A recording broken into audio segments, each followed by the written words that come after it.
Olá, nação do Mengão. Hoje nesse vídeo vamos ouvir sobre a situação do Tite no Flamengo e a condução do time em geral.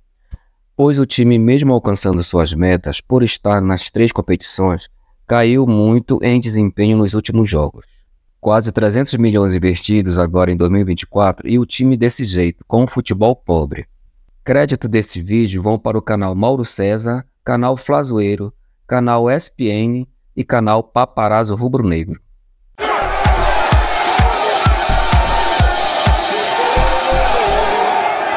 Gente, tentando aqui analisar com muita calma, tá? Porque tem gente por aí que clama pela demissão do técnico, acha que tudo se soluciona dessa maneira.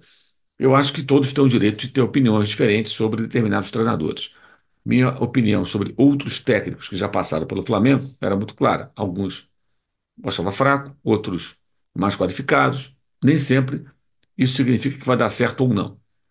O Flamengo já demitiu o técnico e melhorou e foi campeão. Já demitiu o técnico, não renovou o contrato e não resolveu. Então, não existe uma receita. Que no ano passado, por exemplo, não deu nada certo. O Flamengo começou com o Vitor Pereira, o técnico foi demitido depois de uma derrota por 4-1 para o Fluminense, que eu continuo aqui reafirmando. A participação dos jogadores foi muito grande naquele fiasco, na final de campeonato. Já haviam vencido o primeiro jogo por 2-0 que fizeram um papel horroroso naquele jogo em que perdeu o Flamengo por 4-1. E sobrou só para o treinador. Será que ele era o único culpado, o verdadeiro responsável? Ou essa responsabilidade deveria ser distribuída por mais jogadores? Mas quem pagou a conta foi ele e quem pagou a multa foi o Flamengo. Saiu com a sua excelente milionária multa em euros e seguiu seu caminho. Vitor Pereira, para mim, não foi justa a demissão, porque outros personagens ali tiveram participação ainda maior, na minha avaliação, naquele fiasco em relação à responsabilidade do técnico. Aí foi Sampaoli, um bom técnico, mas com muita dificuldade de relacionamento com os jogadores e tudo mais, um cara introspectivo, complicado no seu temperamento, não deu certo. Ainda teve o agravante lá da agressão do seu então preparador físico ao atacante Pedro, o que foi um divisor de águas ali na temporada do Flamengo. Quando tudo corria bem, o time, apesar dessas características do argentino, o time vinha com uma derrota em 20 jogos, vinha de vitórias importantes sobre o Grêmio fora de casa e Atlético também fora de casa. E instantes depois do apito final dessa vitória em Belo Horizonte, houve a agressão. E aí mudou tudo. O Flamengo não ganhou nada no passado. E o Tite, que entrou no final do ano, até poderia ter sido campeão brasileiro. Não fosse derrotas sofridas para o Atlético, para o Grêmio, para o Santos e para o São Paulo. 4 derrotas. Tivesse vencido dois desses jogos, empatado um, resultados absolutamente factíveis, o Flamengo teria, de repente, beliscado um título brasileiro. Mas o Tite entrou com a missão de colocar o time da Libertadores. E aí que começa a questão. As tarefas, os desafios colocados para o técnico até agora foram cumpridos. Mas o nível do futebol apresentado está muito aquém. O Tite era fácil o melhor técnico brasileiro até o momento que ele foi treinar a seleção em 2016. Nesse período, ele não ficou fora do futebol, pelo contrário, ele foi colocado no patamar em que teve que duelar com técnicos sul-americanos, muitos argentinos, por sinal, em jogos das eliminatórias, eventualmente Copa América, amistosos e tal, e foi bem, ele foi bem, na maioria das vezes ele foi bem, e nas Copas duelando com técnicos internacionais de outras origens, técnicos europeus, etc. E aí ele foi mal. Nas 2 Copas ele foi mal. Isso é líquido e certo. Mas ele não ficou desatualizado, ele não ficou fora do mercado. Ele estava na ativa e com tempo e necessidade de observar jogos, estudar métodos de treinamento, métodos de trabalho, montagem da equipe, sistemas de jogo, sistemas de marcação, de transição, de marcação em bola parada, ofensiva e defensiva, tudo isso ele estava fazendo. Ele e sua comissão técnica. Então, era de se imaginar, numa volta ao futebol brasileiro, o Tite fazendo um bom trabalho. Não faz sentido, vou repetir aqui, embora muita gente se recuse a concordar, apesar das evidências, chamá-lo de retranqueiro. O problema não é retranca. Se fosse retranqueiro, o Flamengo tomasse poucos gols, talvez fosse até melhor do que aquilo que estamos vendo hoje. Porque seria um time que não seria vazado facilmente, como outras equipes dele já foram assim, e que um golzinho ou outro poderia marcar ali com a qualidade dos seus atacantes. Mas o Flamengo nem isso apresenta. O Flamengo tem hoje metas cumpridas até agora, todas as metas foram cumpridas. O Flamengo está nas 2 competições de mata-mata, eliminou o Palmeiras, eliminou o Bolívar nessas últimas rodadas de Libertadores e Copa do Brasil. Está indo em quarto no Campeonato Brasileiro, perfeitamente na briga pelo título, é perfeitamente é natural pela matemática brigar pelo título, não pelo futebol que vem apresentando. Ganhou o estadual, a Taça Guanabara, invicto. Então, o que foi colocado para ele, ele cumpriu. Mas isso não basta. É preciso mais, isso é evidente. E acho que o Tite está num momento muito delicado da sua carreira. Se ele não for capaz de fazer esse time funcionar a contento, com o elenco que o Flamengo tem, fracassar na briga por títulos, ele vai cair prateleiras aí na escala de relevância, de importância dos técnicos no nosso mercado. Então é importante para ele, para toda a sua comissão técnica também, mudar. E ele precisa mudar rápido. Nesse período de data FIFA, mesmo sem contar com todos os atletas, devido a lesões e convocações, precisa treinar, pensar, planejar outras formas de jogar. O Flamengo tem que ter mais domínio sobre o adversário, ser mais decisivo, criar mais situações e não sofrer tantos gols, especialmente jogadas aéreas. É preciso corrigir, estancar isso muito rapidamente, pelo bem do time e de sua comissão técnica, do técnico e todos aqueles que trabalham na sua equipe. É um momento muito importante nesse sentido. Do outro lado, pedir demissão do técnico agora faz sentido? Alguns dizem, assume Felipe Luiz. Gente, Felipe Luiz acabou de assumir o Sub-17, foi promovido ao Sub-20, porque o Mário Jorge foi embora, para o futebol do Oriente Médio. Mas até para o Felipe Luiz seria bom jogar uma cartada desse tamanho ou aguardar o momento certo para fazer essa transição para o profissional. E o Tite, bem ou mal, cumpriu até aqui as suas metas. Eu acho que ele merece ainda a oportunidade de continuar, porque não adianta ficar trocando toda hora de treinador, mas com cobrança profissional, que isso, pelo que a gente sabe, não existe no Flamengo, que seria a conversa dos dirigentes com o técnico, para que ele explique o que pretende fazer, de que maneira, para melhorar o rendimento da equipe. Cabeça fria, trabalho e cobrança profissional é a receita. Arrancar os cabelos, pedir cabeça de técnico, dar chilique, isso não vai resolver nada. Não resolve nada. Então, cobrança, crítica, ok. Perfeito. Estamos aqui também criticando bastante nos últimos jogos o trabalho do técnico e dos jogadores. Mas essas mudanças frenéticas o Flamengo precisa superar. Começar falando sobre Guilhermo Varela, que foi convocado para a seleção uruguaia. O que acontece é o seguinte, mesmo sentindo ali o quadril durante o jogo contra o Corinthians, o técnico Marcelo Eloco Bielsa convocou Guilhermo Varela. Por quê? O Guilhermo Varela, ele está suspenso do primeiro jogo, que será contra o Paraguai, no dia 5 de setembro. E aí o que acontece é o seguinte, no dia 5 de setembro, que é quinta-feira, o Guilhermo Varela vai se apresentar no Ninho do Urubu e vai passar por exames. Se nos exames for apontado que ele tem condição de jogo, aí o departamento médico do Flamengo vai enviar o laudo para o departamento da seleção uruguaia.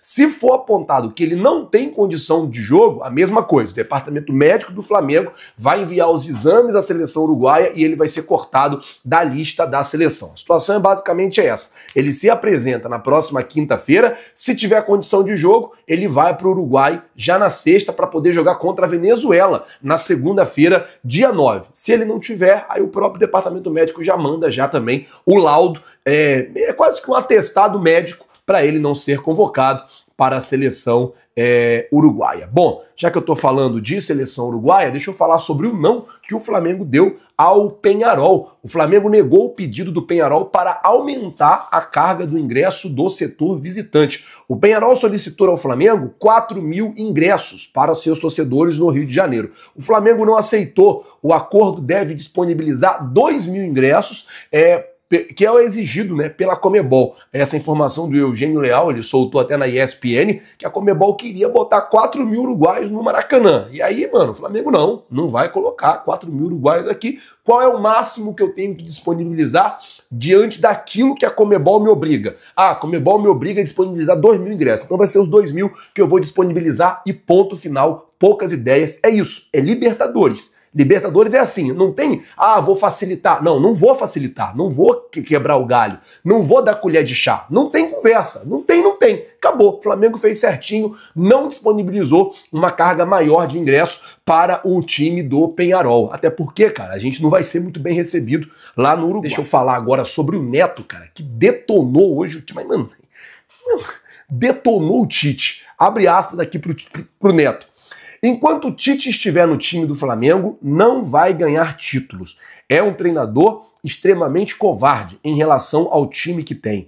É um técnico que chega na coletiva e quer falar que o torcedor xingou. O torcedor xinga todo mundo toda hora. O Neto tá falando aqui sobre aquela fala do Tite que falou que chamaram ele de filho da... Entendeu? Vocês estão entendendo, né? Que ele falou, poxa, vocês podem me xingar, podem me criticar, mas não xinga minha mãe, não mexe com a minha mãe não e tal. Aquela coisa toda. Foi até uma pergunta de um canal identificado com o Corinthians. O cara foi lá, falou, qual é a emoção, a sensação de voltar aqui na arena, aquela coisa toda assim, e aí o Tite pegou e falou, olha, eu estou técnico do Flamengo, tenho muito orgulho disso, eu sei que eu tive uma história no Corinthians, mas vocês estão me xingando, e o Tite mostrou que não gostou, e o Neto ficou bolado e detonou o Tite por conta disso. Mas na verdade o que o Neto tá sentindo é aqui, ó, dor de cotovelo. Ele não consegue superar o fato do Tite ter negado a proposta do Corinthians e vindo para o Flamengo. Não estou aqui, é claro, defendendo o trabalho do Tite, não estou aqui falando, mas o Neto está com dor de cotovelo, até pela situação que o Corinthians está hoje na zona de rebaixamento. Bom,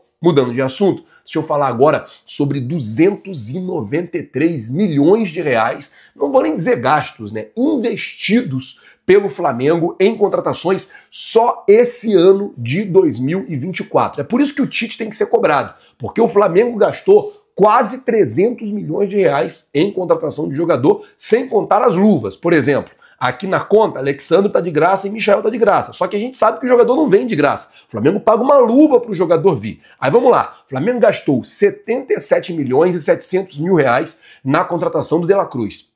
43 milhões e 500 mil reais na contratação do Matias Vinha. 37 milhões na contratação do Léo Ortiz.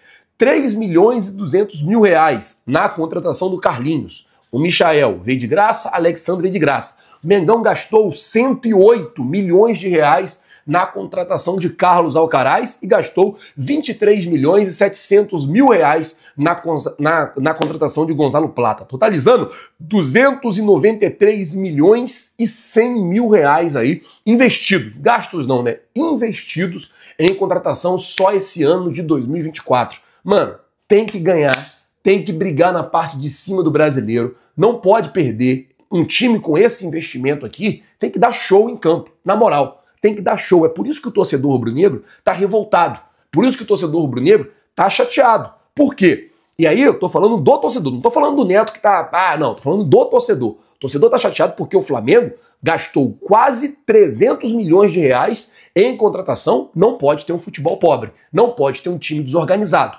não pode ter um time bagunçado como teve aí nos últimos jogos. Claro, a diretoria tem que chamar o Tite e botar essa conta na mesa. Tite, aqui ó, a gente gastou quase 300 milhões, cara, tem que arrumar esse time tem que dar jeito, esse time tem que dar resultado, esse time tem que chegar, esse time tem que ser campeão. Ponto. Os novos contratados já se apresentam no Ninho do Urubu, já começam a fazer os trabalhos de treinamento e na quinta-feira todo mundo se reapresenta no Ninho do Urubu. A expectativa é que o treino seja à tarde, já que para 1h da tarde também está planejado ali, está marcado a apresentação de Alexandro, o primeiro reforço que vai ser apresentado desses 3 reforços pela diretoria do Flamengo. Primeiro vai apresentar o Alexandro, depois vai apresentar primeiro o Alexandro, depois o Carlos Alcaraz, e na quinta o Alexandro, na sexta o Alcaraz e na segunda vai apresentar o Gonzalo Plata. Pedro Henrique Torres, chamo você então para salvar aqui este Sport Center, já que o Cícero tá mal de gol, o Bruno tá mal de piada e qualquer coisa você me avisa, tá? Se te incomodar também.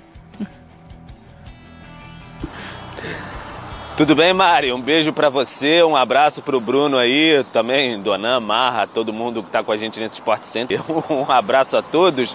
O Flamengo que segue de folga o elenco rubro-negro, porque tem aquele descanso, tem que dar o descanso pra mente e corpo. O pessoal tá estava numa maratona muito grande, né? Então, para descansar, curtir um pouco a família também. Hoje, o 3º dia de folga consecutivo, amanhã a reapresentação pela manhã no Ninho do Urubu. E logo no início da tarde vai ter a apresentação de Alexandro como novo reforço para a temporada. Esses jogadores, o Alexandro, o Alcaraz, o Plata também, eles não estão com folga, obviamente, estão mantendo a forma no Ninho do Urubu, então eles já estão trabalhando fisicamente para, quem sabe, estrear na próxima semana. Tem a possibilidade aí de jogo com o Bahia, tem a tem o Campeonato Brasileiro com o Vasco. Na sexta-feira, a apresentação do Alcaraz e na segunda, a do Plata. É esse o calendário rubro-negro. Flamengo, como vocês discutiam aí, debatiam, a Duda também informou, fez a cobrança em relação à dívida do Corinthians com o Mateuzinho, também em relação ao Internacional, em relação ao Thiago Maia, informação dada primeiro pelos companheiros do GE. O Flamengo fez essa cobrança há alguns dias, espera que tudo seja resolvido no bom trato, na boa conversa ali com os clubes. As negociações foram feitas, foram acordadas, não espera que isso suba para instâncias superiores aí, enfim, de justiça, nada disso, espera que tudo seja resolvido no mais bom trato entre os clubes, assim espera. Então segue o barco e amanhã reapresentação no Ninho do Urubu. A gente tem aí o Flamengo ainda podendo se reforçar para todas essas competições. A janela de transferências do futebol europeu para cá já encerrou, mas algumas equipes aí ainda podem se reforçar com jogadores vindos de outro país e que estejam aí sem contrato. O regulamento da CBF diz que atletas sem contrato com clubes podem ainda ser inscritos para a disputa do Campeonato Brasileiro até o dia 9 de setembro, tá?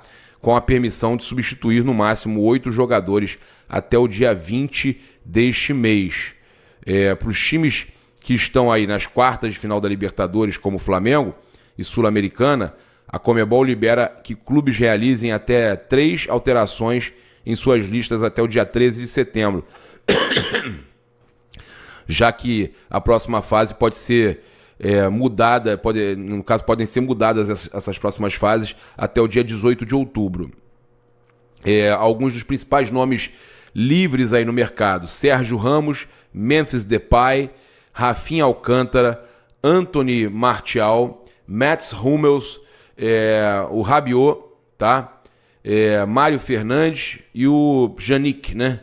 Então tem várias opções aí, algumas são meio loucura, mas tem várias opções aí interessantes. Flamengo vai se representar no Ninho do Urubu nesta quinta-feira para treinar. Alex Sandro será apresentado, Alcaraz na sexta-feira e Plata na próxima segunda-feira. Flamengo teve esse valor de 300 milhões investido esse ano e a torcida está cobrando muito o Tite para que o time seja reativo e comece a ganhar os jogos. Mengão está atrás de jogadores livres no mercado, pois estes jogadores citados aí no vídeo que ainda podem ser contratados no momento. Não deixe de se inscrever, curtir, acionar o sininho e compartilhar com seus amigos. Dê sua força comentando aí na descrição o que achou. Muito obrigado, nação do Mengão.